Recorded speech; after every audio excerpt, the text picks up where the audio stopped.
On June 23rd, I put out a video called "The Number of Sexless Men Has Tripled Due to Tinder." And that was based on a video that YouTuber Chris Williamson put up, which was called "The Number of Sexless Men Has Tripled in 10 Years. And what he pretty much was trying to get across in the video, and even in my video also, was that men, or the average man in America, had difficulties matching on Tinder, while women were matching at 50% a clip. Now, I heard some guys, or read some guys' comments in the comment section that said that it depends on what location you're from. One guy was even talking about the fact that in El Paso, Texas, he matched a lot, but in comparisons to Los Angeles, he didn't match as much. I also saw guys saying, well, hey, maybe it's the kind of picture that you take. Maybe you need to be more creative with your photos to see or to show that you're engaging enough for somebody to match. I heard many different things. And hey, I really appreciate the feedback, and some of the other guys that were reading those comments could use that advice for them as well as they're on their journey to match on social media, on dating profiles. But then I thought about something, and for many of you guys who are black men and you've been other places, if you've used Tinder in the global market, let's say you type in Nairobi, Kenya, or you type in Puerto Plata, Dominican Republic, or you type in Medellin, Colombia, or you type in any other parts of the world, how often do you match in comparisons to that of the United States? Now, this is a question that, many of us don't ask, but let's talk about it. And what I think that the answer really lies in the fact that many guys, if they try this experiment, they're gonna find out that they're gonna match much more often in other places. Let's say, for example, if you're a black guy and you're 5'7", well, that's kind of short, and that might be average height in certain places in the world, but in America, it's considered short. And if you're the average guy in America, you're the average guy in black America, most women don't want you. And that's something that me and Dr. Tia San Johnson talked about. In fact, I want to play this clip in which he sums it up very, very, very thoroughly.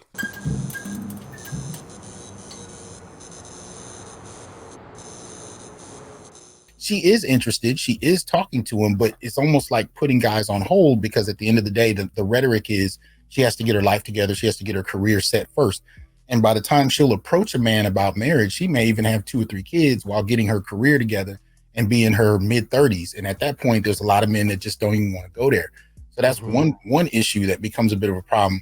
The other, is the standard. And we've been talking about this for years. It's not that she can't find men. She can't find men that meets the standard.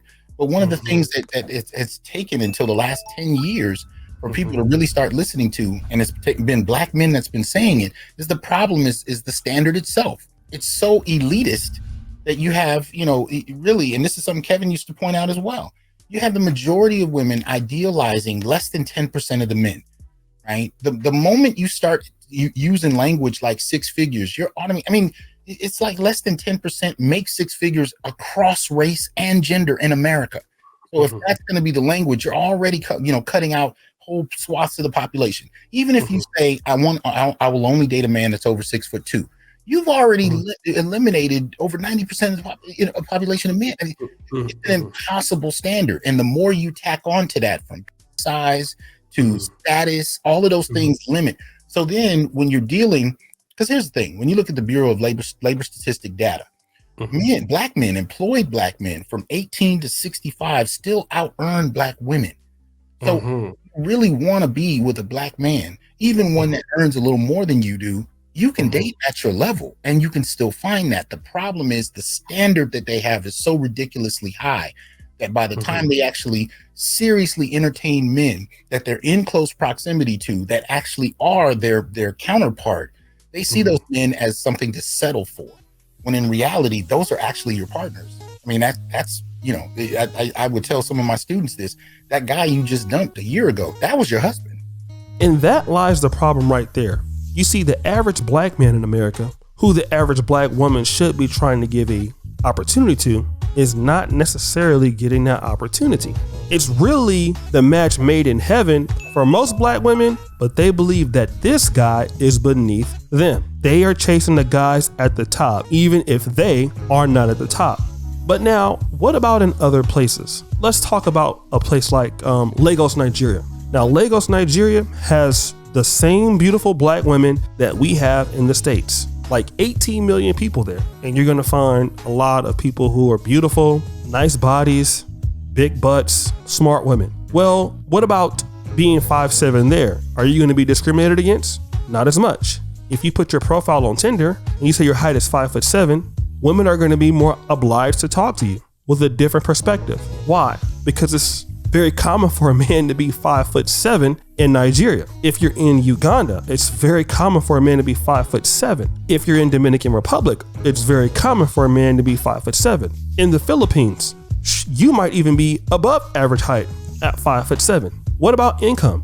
You need to make $100,000 a year? Well, let's say in Nigeria, the average income per person may be $2,000 or $3,000 a year. So if you have some way of making $40,000 or $50,000 a year and you live in Lagos or Abuja or Accra, Ghana, now you're not the average guy anymore.